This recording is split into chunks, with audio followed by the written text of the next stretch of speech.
заседания Совета муниципальных образований Чувашской Республики принимает участие главный.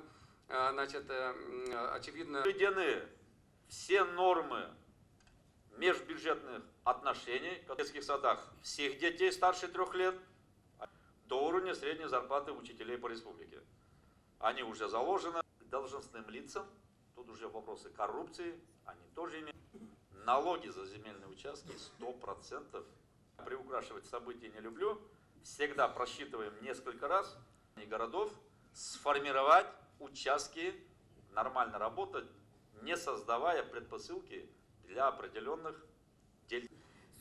Функционирует еще координация социальных. Поэтому, конечно, вопросы они еще остались. И здесь не хватает у нас конкуренции, которую мы должны создавать вместе с вами.